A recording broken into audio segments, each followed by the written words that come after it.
नमस्कार दोस्तों, TP insights में आपका स्वागत है। आज की वीडियो में हम बात करेंगे विडाल टीपीए के बारे में। विडाल टीपीए के अंदर प्री और पोस्ट हॉस्पिटलाइजेशन का जो खर्चा होता है उसको हम कैसे क्लेम कर सकते हैं। सबसे पहले हमें ये पता होना चाहिए कि प्री हॉस्पिटलाइजेशन और पोस्ट हॉस्पिटलाइजेशन होता क्या है।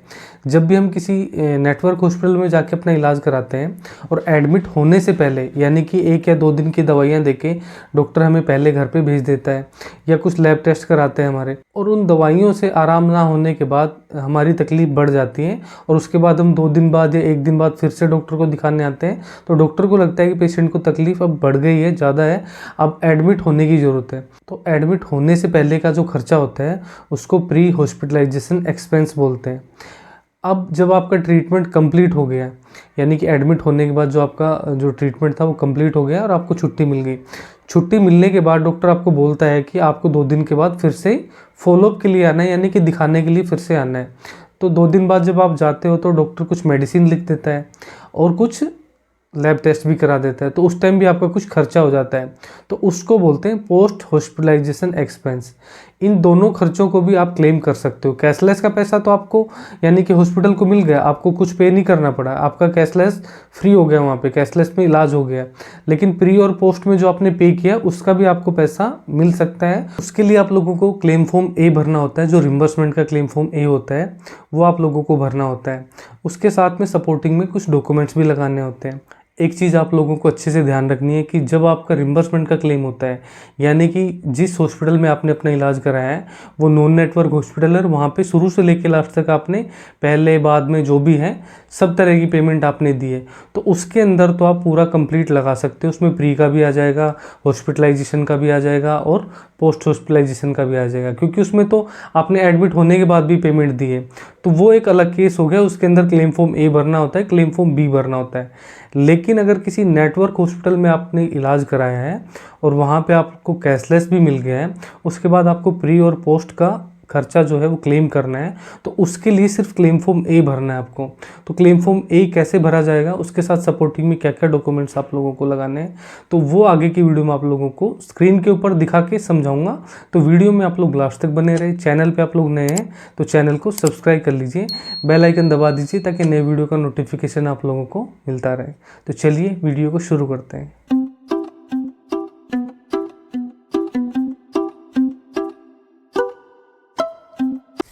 आप लोगों की स्क्रीन के ऊपर विडाल टीपीए का रिम्बर्समेंट का क्लेम फॉर्म पार्ट ए खुला हुआ है, जिससे हम अपने प्री और पोस्ट के बिल क्लेम करने वाले हैं।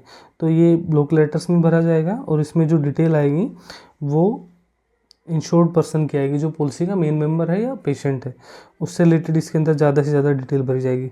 तो अपने पॉलिसी के डॉक्यूमेंट्स खोल लेने हैं। उसके साथ में आप लोगों को यहाँ पे पॉलिसी का नंबर लिखना है और टीपीआईडी नंबर यहाँ पे पॉलिसी का जो मेन मेंबर है उसका आएगा, यहाँ पे सर्टिफिकेट नंबर आएगा, पॉलिसी का मेन मेंबर जो है उसका यहाँ पे नाम आएगा, एड्रेस आएगा, पिन कोड, स्टेट और सिटी आएगी यहाँ पे। उसके बाद फ़ोन नंबर आएगा, ईमेल आईडी आएगी।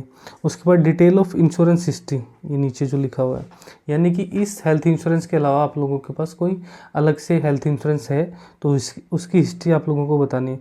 तो यहाँ पे नो कर देना है। नो करोगे तो ऑटोमेटिकली यहाँ पे ये कॉलम नहीं भरने पड़ेंगे, और यस करोगे तो आगे जो डिटेल दी हुई है वो फिल आप लोगों को करनी पड़ेगी। उसके बाद हमें आगे चलना है। आगे लिखा हुआ details of insured person hospitalize, जो पर्सन हॉस्पिटलाइज हुआ है यानी कि जो पेशेंट है उसकी डिटेल यहाँ पे आएगी। तो यहाँ पे पेशेंट का नाम आ जाएगा, पेशेंट मेल है तो मेल पे टिक करना है, फीमेल है तो फीमेल पे टिक करना है। यहाँ पेशेंट की एज लिखनी है ईयर्स में और मंथ में। पेशेंट की डेट ऑफ बर्थ आएगी। रिलेशनशिप टू प्राइमरी इंश्योर्ड, जो पॉलिसी का मेन मेंबर है उसका पेशेंट के साथ क्या रिलेशन है। सेल्फ यानी कि वो खुद है तो सेल्फ पे टिक करना है। स्पाउस उनकी वाइफ है तो स्पाउस पे टिक करना है। चाइल्ड यानी बच्चे हैं तो यहाँ पे, फादर है तो यहाँ पे, मदर है तो यहाँ पे, अदर कोई रिलेशन है तो यहाँ पे टिक करके ये फिल कर देना है। ऑक्यूपेशन करता क्या है, पेशेंट जो है करता क्या है, सर्विस करता है, सेल्फ एम्प्लॉयड है, होम मेकर है, स्टूडेंट है, रिटायर्ड पर्सन है, जो भी इनमें से करता है टिक कर देना है। इनके अलावा कुछ करता है तो अदर पे टिक करके यहाँ डिटेल लिख देनी है। यहाँ पे एड्रेस लिखना है पेशेंट का, city, pin code, phone number, state और ईमेल आईडी। इसके बाद हमें आगे चलना है। आगे लिखा हुआ है डिटेल्स ऑफ हॉस्पिटलाइजेशन, यानी जब पेशेंट हॉस्पिटलाइज हुआ है तो उसकी डिटेल आप लोगों को यहाँ फिल करनी है। Name of the hospital where admitted, जिस हॉस्पिटल में पेशेंट एडमिट हुआ है उस हॉस्पिटल का नाम यहाँ लिखना है। रूम कैटेगरी ऑक्यूपाइड, इलाज कराते टाइम जो भी रूम आपने लिया है उसकी कैटेगरी यहाँ शो करनी है, यानी टिक कर देना है। डे केयर कोई 3-4 घंटे का कोई डे केयर प्रोसीजर हुआ है तो यहाँ पे आएगा। सिंगल ऑक्यूपेंसी का मतलब होता है प्राइवेट रूम, अगर प्राइवेट रूम लिया तो यहाँ पे टिक करना है। ट्विन शेयरिंग का मतलब होता है सेमी प्राइवेट, यहाँ पे टिक कर लेना है अगर ट्विन शेयरिंग लिया है तो आप लोगों ने। और 3 और मोर बेड यानी जनरल वार्ड लिया है तो यहाँ पे टिक करना है। उसके बाद hospitalization due to injury illness maternity, जिस भी तकलीफ़ से आप एडमिट हुए हो वो यहाँ पे आप लोगों को टिक कर देनी है, या आपने अपना ट्रीटमेंट एडमिट होके कराया है वो आप लोगों को यहाँ पे टिक कर देना है। उसके बाद यहाँ पे देखिए जिस डेट में आपको तकलीफ़ शुरू हुई है, यानी कि जिस डेट में पता लगा है कि ये तकलीफ़ मुझे अब से शुरू हुई है, इस डेट से शुरू हुई है, इस ईयर से शुरू हुई है, तो वो यहाँ आप लोगों को मेंशन करनी है। डेट ऑफ एडमिशन, जब आपने एडमिट होते टाइम जब इलाज कराया है वो एडमिट की डेट यहाँ पे डालनी है। यहाँ पे एडमिशन का टाइम भी डालना है, डिस्चार्ज की डेट डालनी है, डिस्चार्ज का टाइम डालना है, किस वजह से घायल हुए हो। If injury give cause, self inflicted का मतलब होता है खुद से अपने आप को घायल किया तो यहाँ पे टिक करना है। रोड एक्सीडेंट हुआ है तो यहाँ पे आप लोगों को टिक करना है। उसके बाद अल्कोहल यानी कि शराब से रिलेटेड कोई बात है तो यहाँ पे टिक करना है। मेडिको लीगल बना है तो यस पे टिक करना है, नहीं है तो नो पे करना है। पुलिस को रिपोर्ट हुई है तो यस पे टिक करना है, यानी कि यहाँ यस या नो पे। अगर यस पे करोगे तो आप लोगों को यहाँ पे रिपोर्ट यहाँ अटैच करनी पड़ेगी। उसके बाद ये छोड़ देना है। उसके बाद आता है जो मेन जो हम प्री और पोस्ट का खर्चा जो शो करने वाले हैं, यानी कि जो अमाउंट है वो फिल करने वाले हैं। उसके बाद हमें नीचे चलना है। यहाँ पे देखिए डिटेल्स ऑफ क्लेम, क्लेम की डिटेल लिखनी है। यहाँ पे देखिए सबसे पहले वाला आ गया है प्री हॉस्पिटलाइजेशन एक्सपेंस। यहाँ पे आप प्री हॉस्पिटलाइजेशन का भी एक ही में कर सकते हो क्लेम, और पोस्ट का भी एक ही में कर सकते हो, या अलग अलग करना चाहते हो तो भी हो जाएगा। एक में कर दोगे तो झंझट एक ही में ख़त्म हो जाएगा। तो उसमें प्री हॉस्पिटलाइजेशन एक्सपेंस का जो क्या बोलते हैं यहाँ पे अमाउंट आएगा, और यहाँ पे कितने दिन का आप खर्चा कर रहे हो क्लेम, वो डेज यहाँ लिखने हैं। यहाँ अमाउंट लिखना है, यहाँ डेज लिखना है। पोस्ट का कितना अमाउंट आप क्लेम कर रहे हो वो यहाँ पे आप लोगों को लिखना है, और यहाँ पे उनका पोस्ट का जो दिन है, यानी कि पोस्ट के कितने दिन का खर्चा आप क्लेम कर रहे हो वो आप यहाँ पे कर सकते हो, लिख सकते हो यहाँ पे। उसके बाद एम्बुलेंस का आप लोगों का लगा है तो यहाँ पे एम्बुलेंस का भी मेंशन कर सकते हो।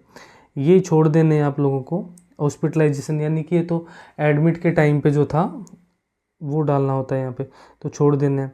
कोई लैब टेस्ट वगैरह हुए हैं तो यहाँ पे आप लोग उसका खर्चा लिख सकते हो। अदर कुछ हुआ है तो यहाँ पे लिख के टोटल अमाउंट यहाँ में मेंशन कर देना है, ठीक है। उसके बाद क्लेम डॉक्यूमेंट सबमिटेड चेकलिस्ट, इसमें हमें जो बिल है वो लगा देने हैं, यानी कि जो जो हमारे पास है वो बिल लगा देने हैं। मेन इसमें आप लोगों को एक तो अप्रूवल लेटर लगाना है जो आपने कैशलेस का इलाज कराते टाइम वहाँ से मिला था, और एक ये जो फॉर्म भर रहे हैं इसकी कॉपी तो लगानी है। उसके बाद ये क्लेम इंटीमेशन की जगह अप्रूवल की कॉपी लग जाएगी जो आपका फाइनल अप्रूवल आया था एडमिट के टाइम पे, और यहाँ पे पेमेंट की रिसिप्ट लगा देनी, बिल लगा देनी। और उसके बाद यहाँ पे डिस्चार्ज समरी ज़रूर लगा देनी है आपको, ताकि उनको केस समझ में आ जाए कि आपको क्या तकलीफ़ थी। तो ये इसमें बस इतने डॉक्यूमेंट्स आएंगे। बाकी बिल की जो डिटेल है आप लोगों को नीचे इसमें भर देनी है। नीचे देखिए डिटेल्स ऑफ बिल एनक्लोज, यानी कि जो आपके पास बिल है उनकी डिटेल यहाँ आप लिख सकते हो। जैसे सीरियल नंबर 1 से 10 तक दिया हुआ है तो यहाँ पे पहले सीरियल नंबर में बिल नंबर लिखना है, बिल की डेट लिखनी है, यहाँ पे अमाउंट लिख देना है। ऐसे यहाँ पे 2, 3, 4, 5 जितने भी बिल हैं आप लोग कर सकते हो। 10 बिल से ज़्यादा है तो आप लोगों को लिखना है यहाँ पे सिर्फ ऑल बिल अटैच, और यहाँ पे प्री का अमाउंट है तो यहाँ पे लिख देना, पोस्ट का है तो यहाँ पे लिख देना है, फार्मेसी का है तो यहाँ पे लिख देना है, और टोटल यहाँ लिख के अमाउंट यहाँ भर देना है। हॉस्पिटल का मेन बिल का ये छोड़ देना है, क्योंकि हॉस्पिटल का मेन बिल का तो हम पहले ही ले चुके हैं क्लेम। तो उसके बाद हमें आगे नीचे चलना है। नीचे देखिए इसमें जो है details of primary insured bank account, यहाँ बैंक अकाउंट की डिटेल मांगी हुई है, जैसे पैन नंबर हो गया, अकाउंट नंबर हो गया, बैंक का नेम और ब्रांच हो गई, और यहाँ पे चेक की डिटेल, यानी कोई कैंसिल चेक लगा रहे हो तो वो आप लोगों को यहाँ पे मेंशन करना है, चेक का जो नंबर है, और यहाँ पे बैंक का IFSC कोड। लास्ट में फॉर्म में एक डिक्लेरेशन होती है, उस डिक्लेरेशन को पढ़ लेना है। डिक्लेरेशन पढ़ के आप लोगों को साइन कर देना है और वहाँ पे अपने मोबाइल नंबर लिख के अपने जितने बिल है सपोर्टिंग में लगा के इंश्योरेंस कंपनी के पास भेज देना है। तो विडाल टीपीए का जो क्लेम फॉर्म ए है वो मैंने आप लोगों को भरना सिखाया है। इस फॉर्म को भर के आप प्री और पोस्ट के बिल अपने क्लेम कर सकते हो आसानी से। तो आज की वीडियो मैंने आप लोगों को बताया कि विडाल टीपीए के अंदर प्री हॉस्पिटलाइजेशन और पोस्ट हॉस्पिटलाइजेशन के जो बिल होते हैं उनको कैसे हम क्लेम कर सकते हैं, कैसे रिम्बर्स कर सकते हैं। तो कंप्लीट प्रोसेस मैंने आज की वीडियो में आप लोगों को बताया है। आप लोगों को पूरा प्रोसेस समझ में आ गया होगा। फिर भी आप लोगों के मन में इस वीडियो को लेके कोई सवाल है तो आप मुझे कमेंट सेक्शन में लिख सकते हो, मैं आप लोगों को जवाब दूंगा। इसके अलावा आपके हेल्थ इंश्योरेंस क्लेम के अंदर कोई क्वेरी है तो उस क्वेरी से रिलेटेड भी आप मुझसे सवाल पूछ सकते हो, उसका जवाब भी आप लोगों को ज़रूर मिलेगा। मेरे यूट्यूब चैनल पे मैंने क्लेम फॉर्म ए, क्लेम फॉर्म बी और कैशलेस और रिम्बर्समेंट का दोनों प्रोसेस को लेके विडाल टीपीए की वीडियो बनाई हुई है।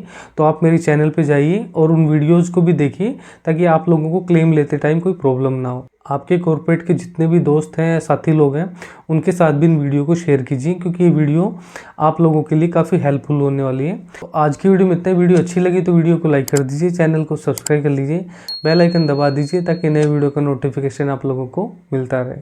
तो मिलते हैं नेक्स्ट वीडियो में, तब तक के लिए नमस्कार।